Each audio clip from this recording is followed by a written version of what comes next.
বদলের পর বাংলায় অ্যাকশন পুলিশের। একই দিনে জালে দুই দাপুটে। তৃণমূল জামানায় দুর্নীতি, তোলাবাজি, হুমকির অভিযোগ, একাধিক অভিযোগ। যে দুটো ছবি আপনারা দেখছেন, যে দুইয়ের কথা আমরা বলছি, জালে উদয়ন গুহ, অন্যদিকে জালে সুশান্ত ঘোষ। কলকাতা থেকে উদয়ন গুহকে গ্রেফতার।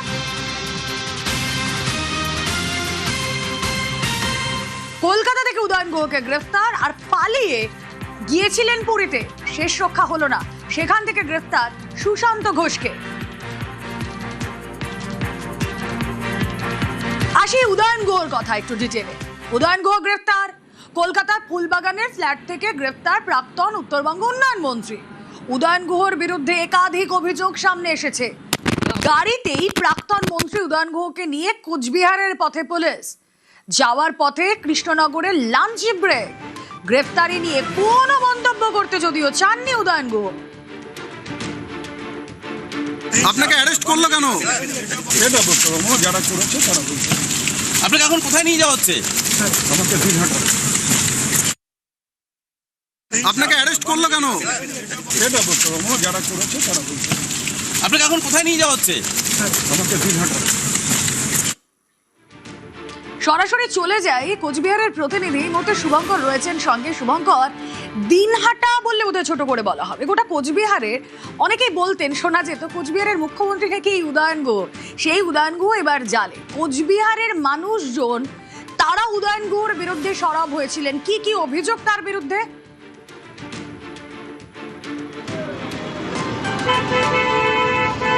তা দেখো, তোমাকে জানিয়ে রাখি, এই উদয়ন গুহ কিন্তু একটা সময় ফর্ট ব্লকের বিধায়ক ছিলেন, পরবর্তীতে তিনি তৃণমূলে যান। ফর্ট ব্লকেও তার দাপট যেরকম ছিল, তৃণমূলে আসার পরেও কিন্তু তার দাপট অব্যাহত ছিল।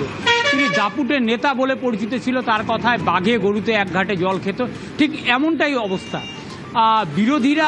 বিরোধী রাজনীতি করলেই কিন্তু তাদের বিভিন্ন রকমভাবে হেনস্থা করা হতো, তাদের মিথ্যে মামলা দিয়ে জেলে ঢুকিয়ে দেওয়া হতো। বহু বিজেপির নেতাকর্মী আছে যাদের মিথ্যে মামলা দিয়ে দিনের পর দিন জেলে ঢুকিয়ে দেওয়া হয়েছে। তবে যে অভিযোগে উদয়ন গুহকে গ্রেপ্তার করা হয়েছে তার বিরুদ্ধে একাধিক অভিযোগ রয়েছে।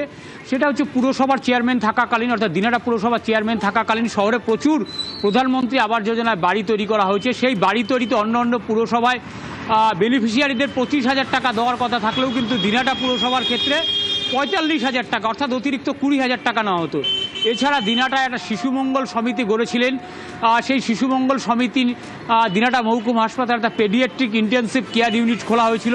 সেক্ষেত্রেও কিন্তু শিশুমঙ্গল সমিতির নামে কয়েক কোটি টাকা তুলেছিলেন। সেখানেও দুর্নীতির অভিযোগ ছিল উদয়ন গুহর বিরুদ্ধে। পাশাপাশি শুভেন্দু অধিকারী গত 2025 সালের আগস্ট মাসে যখন কোচবিহারে আসছিলেন, সেই খাগড়াবাড়িতে তার কনভয়ে হামলা হয়।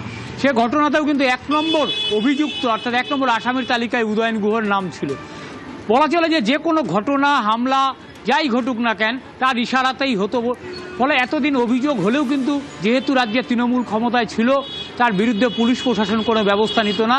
তবে যেহেতু রাজ্যে এখন পালাবদল হয়েছে, এরপরেই কিন্তু পুলিশ সক্রিয় হয়ে উঠেছে এবং সেসব মামলাতে পুলিশ কাজ শুরু করেছে। এবং আজ পুরসভার চেয়ারম্যান থাকাকালীন দিনহাটা শহরে আবাস যোজনায় 3,000-এর বেশি উপভোক্তার কাছ থেকে তোলাবাজি হয়েছে, টাকা তুলেছেন এই উদয়ন গুহ।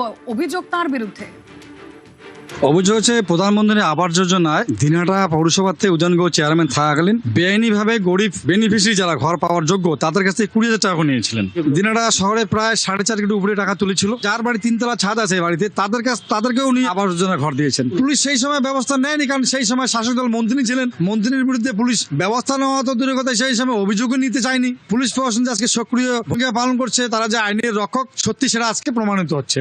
বেলা গুহ দুস্থ মহিলা শিশু কল্যাণ সমিতি একটা আছেই, অথচ তারপরে নতুন করে আরেকটা শিশু মঙ্গল কমিটি তৈরি করা হলো, সেটা সম্পূর্ণরূপে বেআইনিভাবে। গ্রামের বিভিন্ন এলাকা থেকে প্রত্যেকটা মানুষের কাছ থেকে উনি পয়সা তুলেছিলেন। যারা বিরোধী রাজনৈতিক দলের সঙ্গে যুক্ত ছিলেন, সরাসরি যুক্ত ছিলেন বা সমর্থক ছিলেন, তাদের কাছ থেকে জোর জবরদস্তি উনি পয়সা আদায় করেছিলেন। ওনার নামে অনেক অভিযোগ আছে। 21-এর নির্বাচনের পরে আপনারা জানেন যে এখানে জাতীয় মানব অধিকার কমিশন এসেছিল, ওই ক্রিমিনালদের যে তালিকা দিয়েছিল তাতে 1 নম্বর নাম আছে ওনার, নট ডেস ক্রিমিনাল, একজন কুখ্যাত দুষ্কৃতী। তো আজকে উনি ভেবেছিলেন যে ভোটে পরে ভেঙে গেছেন, বেঁচে যাব। আইন সবার জন্য এক, এটা পরিষ্কার। গ্রেপ্তার হয়েছে, কালকে নিয়ে আসা হবে, আইন আইনের মতো কাজ করবে। দিনহাটার মানুষ খুশি, কি বলবেন? দেখতেই পাচ্ছেন সাধারণ মানুষ আজকে কত আনন্দিত। প্রত্যেকদিন মোড়ে মোড়ে নিয়ে চর্চা হচ্ছে, কারণ দিনহাটার মানুষ মুক্তি পেয়েছে। এতদিন ধরে উনি এত লোকের নামে মামলা মিথ্যা মামলা দিয়েছে, এটা এই দিনটা দেখাই ছিল আমাদের। এতদিনের অত্যাচারের ফল উদয়ন গুহকে তোপ উত্তরবঙ্গ উন্নয়ন মন্ত্রী নিশীথ প্রামাণিকের। বাপ বাপকেও ছাড়ে না। দিনহাটার সাধারণ মানুষকে যে লোকটা শান্তিতে থাকতে দেয়নি, দিনহাটার সাধারণ মানুষের জীবন যে বিষিয়ে তুলে অকথ্য অত্যাচার করেছেন, তার নাম উদয়ন গুহ। আর সেই বাঘ আজকে বেড়াল হয়ে খাঁচাবন্দি। এই উদয়ন গুহ এক সময় বিজেপির কর্মীদেরকে মিথ্যে মামলায় গাঁজা কেসে ফাঁসিয়েছিল। আজকে তারই প্রত্যাবর্তন ঘটছে না তো? আর এটা তো সবে শুরু। শুধু গুরু নয়, গুরুর যারা ভক্ত আছে, শিষ্য আছে, তাদেরও সময় ঘনিয়ে এসছে। দুজনে মিলে অত্যাচার করেছিল, বাবা এবং ছেলে, দুজনকেই সাজা পেতে হবে। দিনহাটায় উদয়নের নিদান ছিল একসময় ফেমাস। তৃণমূল আমলের মন্ত্রী, প্রভাবশালী নেতা, ভোট হোক কিংবা ভোট পরবর্তী সময় প্রকাশ্যে মুখ খুলে বারবার বিরোধী শিবিরকে হুমকি দিতে দেখা গিয়েছে উদয়ন গুহকে। আমরা সরকারি দল, ক্ষমতায় আছি, তারপরে আমাদের পার্টি অফিস বন্ধ। আগামীকাল সকাল 10টায় জেলা নেতারা আমরা গিয়ে সেখানে দুটো পার্টি অফিস খুলব, কর্মীদের সেখানে বসাবো। যদি ওই পার্টি অফিস আবার ভাঙা হয়, তাহলে সারা জেলায় যেন বিজেপির কোনো পার্টি অফিস ব্যস্ত না থাকে, সেই শপথটা তৃণমূলের প্রত্যেকটা কর্মীকে নিতে হবে। ওই পার্টি অফিসে বসার জন্য যদি কোনো তৃণমূলের কর্মীর গায়ে আঘাত লাগে, প্রত্যেকটা কর্মীর জন্য 5টা বিজেপির কর্মীর গায়ে আঘাত পড়বে, এই শপথটা আমাদের নিতে হবে।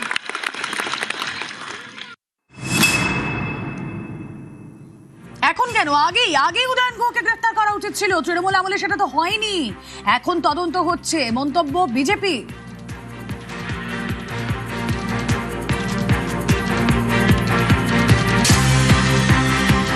উনি যে ধরনের ধমকি দিতেন, জনসভা থেকে চমকাতেন, করতেন, সেই জন্যই তাকে অ্যারেস্ট করা উচিত, আর তখনই করা উচিত।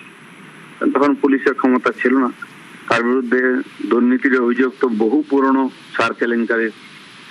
আজ বাকি কমপ্লেন করার হিম্মত ছিল না কারো, কমপ্লেন আসছে এবং তাকে অ্যারেস্ট করে তদন্ত অবশ্যই করা উচিত, পশ্চিমবাংলার রাজনীতিকে কলুষমুক্ত করার জন্য। আমাদের যারা মন্ত্রী এবং জনপ্রতিনিধি, তাদের তো সংযমী জীবনযাপন, লোক সম্বরণ করা উচিত। এরা যদি প্রতারণার কাজে কোটি কোটি টাকা প্রতারণায় যুক্ত থেকে থাকে, তাহলে তো সত্যি কথা মানে ভয়ঙ্কর এবং চিন্তার বিষয়। ল অফ দ্য ল্যান্ড তো সকলের জন্যই সমান, ওনার জন্য ক্ষেত্র সেটা প্রযোজ্য। এসবের মধ্যে যুক্ত থাকলে যা হওয়া উচিত, যা করা উচিত তদন্তকারী সংস্থা বা আমাদের বিচার ব্যবস্থা সেটাই করবে। প্রাক্তন মন্ত্রী উদয়নের গ্রেফতারিতে খুশিতে দিনহাটার বিজেপি নেতা কর্মীদের মিষ্টি বিলি।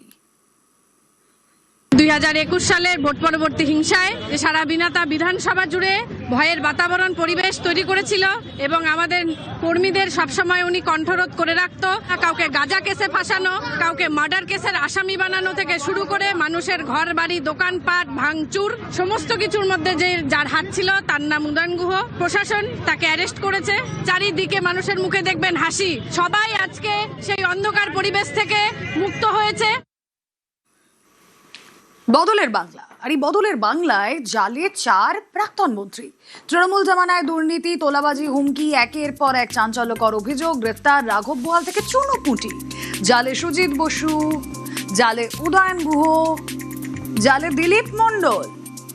বাদ যাচ্ছেন না উজ্জ্বল বিশ্বাসও।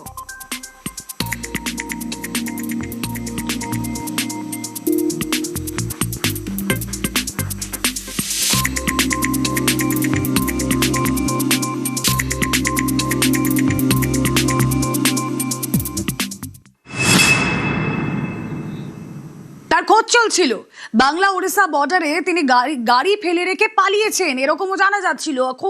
খোঁজ আর অবশেষে পুরী থেকে গ্রেফতার সুশান্ত ঘোষ। প্রাক্তন তৃণমূল কাউন্সিলর সুশান্ত, কসবার প্রাক্তন তৃণমূল কাউন্সিলর সুশান্ত ঘোষ গ্রেফতার। তার বিরুদ্ধে একাধিক অভিযোগ। কিভাবে ওড়িশা থেকে জালে সুশান্ত, জানবো। প্রতিনিধি অমিত রয়েছেন সঙ্গে। অমিত, দেখো, তোমাকে জানিয়ে রাখবো ইতিমধ্যে সুশান্ত ঘোষকে গ্রেপ্তার করা হয়েছে। কলকাতা পুরসভার 108 নম্বর কাউন্সিলর, যার বিরুদ্ধে কোটি কোটি টাকা তোলাবাজির অভিযোগ। এর আগে তাকে যখন ধরতে গিয়েছিল কলকাতা পুলিশ, তখন তিনি কিন্তু গাড়ি ফেলে পালিয়ে গিয়েছিলেন উড়িষ্যা বাংলা বর্ডার থেকে। সেই সময় তার গাড়ির চালক গ্রেপ্তার হয়েছিল। পরবর্তী সময় তার ডান হাত বা তার সাগরেদ বলে পরিচিত বচ্চন, তিনি গ্রেপ্তার হয়েছিলেন দিন কয়েক আগে। অবশেষে উড়িষ্যা থেকেই পুরীর কাছ থেকে গ্রেপ্তার করে সুশান্ত ঘোষকে। আমি এই মুহূর্তে যেখানে দাঁড়িয়ে রয়েছি, এটি হচ্ছে আনন্দপুর রোড, যেখানে পরপর তুমি দেখতে পাচ্ছ দোকান রয়েছে, অর্থাৎ বাজার রয়েছে। আনন্দপুর রোডের যে বাজার বা ব্যবসায়ী সমিতি রয়েছে, তাদের তরফে আনন্দপুর থানাতে অভিযোগ করা হয়েছিল এই সমস্ত যারা দোকানদার রয়েছে তাদের কাছ থেকে লক্ষ লক্ষ টাকা তোলাবাজি করেছিলেন সুশান্ত ঘোষ এবং তার সাগরেদরা। সরাসরি বাজার সমিতির যিনি সম্পাদক রয়েছেন তার সঙ্গে কথা বলবো। কিসের ভিত্তিতে আপনারা অভিযোগ করছেন, কি অভিযোগ করেছিলেন থানায়? অভিযোগটা হচ্ছে, আমাদের এখানে প্রথম যখন দোকানগুলো যখন ছিল, মনীষ সুশান্ত ঘোষ যখন কাউন্সিলর হয়ে এলো, তখন এত দোকান ছিল না। এবার এই দোকানগুলো সব ভেঙে দিল, ভেঙে দিয়ে বললো নতুন করে তৈরি হবে। নতুন করে তৈরি হওয়ার নাম করে এবার যাদের বড় দোকান, যারা কেউ একটু বড় জায়গা ছিল, যার ছোট জায়গা ছিল, সেইগুলো একই মাপের 5 ফুট 6 ফুট করে দিয়ে দোকান তৈরি করার জন্য এক দোকানদার থেকে 60,000 70,000 করে নিয়েছে। এবং যে এক্সট্রা জায়গাগুলো বেরিয়েছে, যে দোকানগুলো তৈরি হয়েছে, সেই দোকানগুলোর 4 লাখ 5 লাখ 6 লাখ এইরকমভাবে বিক্রি করেছে। বিক্রি করে ইচ্ছা মতো টাকা নিয়েছে। যে এবার ধরেন আমার 5 ফুট দোকানে যে মানে জায়গা হবে না, আমি যদি বলি যে আমাকে 1 ফুট একটু বাড়িয়ে দিন না, 1 ফুট 1 লাখ। যারা দিতে পেরেছে তারা পেয়েছে, যারা দিতে পারেনি তারা পায়নি। এবং এই টাকা যদি যে না দিতে পারবে তাকে দোকান দেওয়া হবে না। আপনি যেমনটা বলছিলেন যে আপনার এখানে বাবা এখানে দোকান করতেন, কিন্তু সেই দোকান আপনাকে দেওয়া হয়নি কারণ আপনি টাকা দিতে পারেননি, কারণ আপনার সামর্থ্য নেই। কতটুকু দোকান আপনাকে বরাদ্দ করেছে? আমার দোকান ছিল এখানে 2টো দোকান, আমার বাবার 2টো দোকান ছিল। আমার বাবা আর ব্যবসা করেন না, আমি এবং আমার ভাই করতাম। তা আমার ভাই এখানে জল টল বিক্রি করতো এবং আমি এখানে চাউমিন আগে করতাম। আপাতত আমাদের একটাই দোকান দেওয়া হয়েছে। বলা হয়েছে যদি 3 লাখ টাকা দিতে পারো তাহলে আরেকটা দোকান দেবো, নাহলে দেবো না। লাস্টে আমরা হাতে পায়ে ঝরে ওইটুকু দোকান, যেটুকু আপনি শাটারটা দেখতে পাচ্ছেন, ওইটুকু পেয়েছি। সেটা হচ্ছে 1 ফুট আর 6 ইঞ্চি মতন, মোটামুটি। রুমেলা, তোমাকে সেই দোকান দেখাবো, দেখে নাও যে এই মুহূর্তে যে যিনি বলছিলেন ব্যবসায়ী, যে তার কাছ থেকে 3 লাখ টাকা দাবি করা হয়েছিল, তাকে বলা হয়েছে দোকান দেবে। তার বাবার দোকান ছিল, সে দোকান পায়নি, এতটুকু অংশ তাকে দেওয়া হয়েছে, তার বিনিময়ে তাকে টাকা চাওয়া হয়েছিল, এমনটা কিন্তু অভিযোগ করা হচ্ছে। স্বাভাবিকভাবেই এখানে আরো ব্যবসায়ী যারা রয়েছেন তারা বলছেন যে কথা বলবো, কত টাকা করে চাওয়া হতো আপনাদের কাছ থেকে? আমাদের কাছে টাকা চাওয়া হয়নি। কত টাকা? আমাদের কাছে, আমার দোকান ছিল 14 ফুট, সেখানে 7 ফুট 6 ফুট টাকা নেয়নি। আমাদের দোকান দেয়নি, আমাকে দোকান দেয়নি, বললো দোকান যদি নাও তাহলে 1 লাখ। ওকে অমিত, ওকে, আমাদের নজর থাক। তৃণমূলেরই 2 কাউন্সিলর ছিলেন এবং তাতে কি সুশান্ত ঘোষের সঙ্গে পাশের ওয়ার্ডের কাউন্সিলর লিপিকা মান্নার দীর্ঘদিনের বিবাদ। সুশান্ত ঘোষ গ্রেপ্তার হতেই ফের বিস্ফোরক 107 নম্বর ওয়ার্ডের তৃণমূল কাউন্সিলর।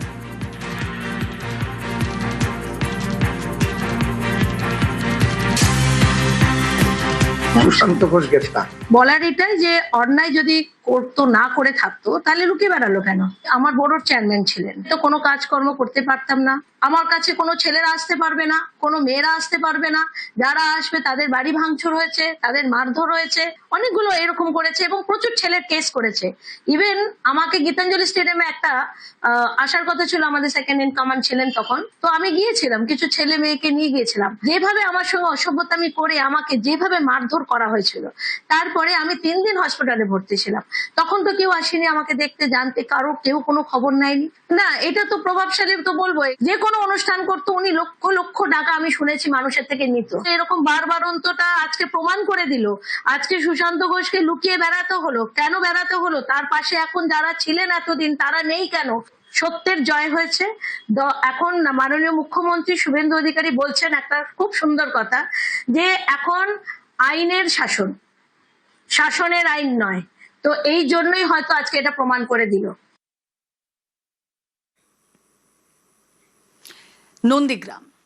নন্দীগ্রাম এক পালা বদলের সাক্ষী। আর আবার যে পালা বদল হলো, তারপর বাংলায় আরো এক বদল। এই বাংলায় বদলটা কেমন আপনাদেরকে দেখাচ্ছি গ্রাফিক্যালি। এবার ছুটবে ট্রেন নন্দীগ্রামে হবে স্টেশন। মুখ্যমন্ত্রীর তৎপরতায় তৃণমূল জমানায় থমকে থাকা প্রকল্পের কাজ অবশেষে শুরু।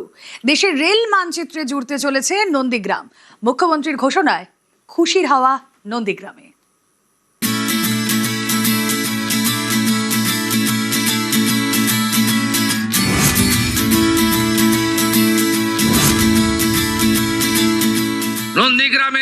মানুষকে রেলে চড়ানোর জন্য জেলা শাসককে নির্দেশ দেওয়া হয়েছে।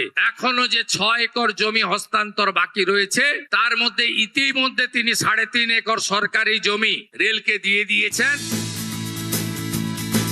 নন্দীগ্রামের মাটিতে দাঁড়িয়ে নন্দীগ্রামে ট্রেনের ঘোষণা করেন মুখ্যমন্ত্রী। দেশের সব থেকে বড় যোগাযোগ ব্যবস্থা, সেই পরিষেবাই এবার নন্দীগ্রামের মাটিতে। নন্দীগ্রামের মানুষকে রেলে চড়ানোর জন্য জেলা শাসককে নির্দেশ দেওয়া হয়েছে। এখনো যে 6 একর জমি হস্তান্তর বাকি রয়েছে, তার মধ্যে ইতিমধ্যে তিনি 3.5 একর সরকারি জমি রেলকে দিয়ে দিয়েছেন। বাকি 2.5 একর জমি পারচেজ করে রেলকে দিয়ে দিলে আগামী কয়েক মাসের মধ্যে আপনাদেরকে আমি রেলে চড়াতে পারবো, এই বিশ্বাস আমার আছে। 2009-এর প্রকল্প, স্টেশনও তৈরি হয়, কিন্তু তারপরে ইতি। সেই প্রকল্প বন্ধের চেনা ছবি। তৃণমূল জামানায় বন্ধ কাজ। স্টেশনে ট্রেন আসার অপেক্ষায় সার, ট্রেন আর আসেনি।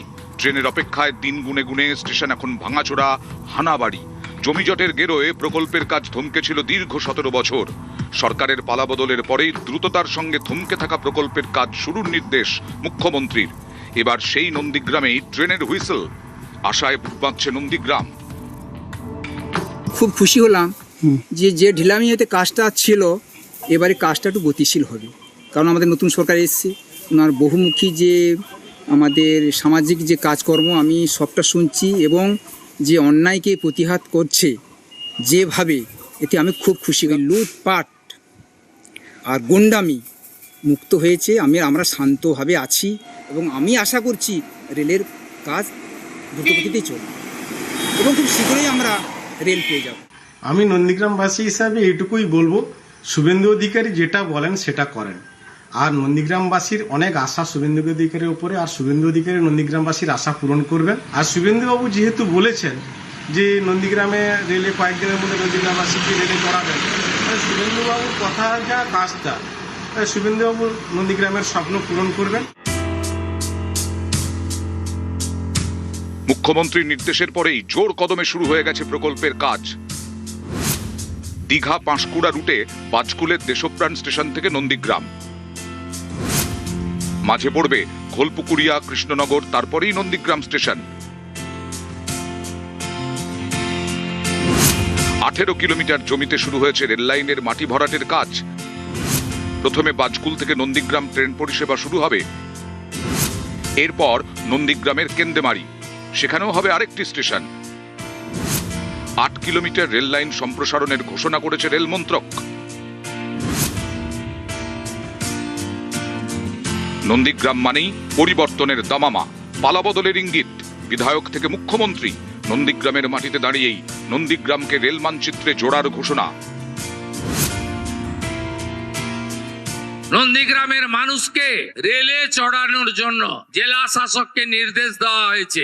এখনো যে 6 একর জমি হস্তান্তর বাকি রয়েছে, তার মধ্যে ইতিমধ্যে তিনি 3.5 একর সরকারি জমি রেলকে দিয়ে দিয়েছেন। বাকি 2.5 একর জমি পারচেজ করে রেলকে দিয়ে দিলে আগামী কয়েক মাসের মধ্যে আপনাদেরকে আমি রেলে চড়াতে পারবো, এই বিশ্বাস আমার আছে। নন্দীগ্রামকে রেলপথে জুড়তে নতুন করে আবারও তৎপরতা শুরু হয়েছে কাজ। সেই কাজ দ্রুত শেষ হোক চাইছেন এলাকার বাসিন্দারা। নন্দীগ্রাম থেকে ক্যামেরায় অতনু জানা এবং শুভেন্দু কামিলার সঙ্গে সুজিত ভৌমিক, নিউজ 18 বাংলা।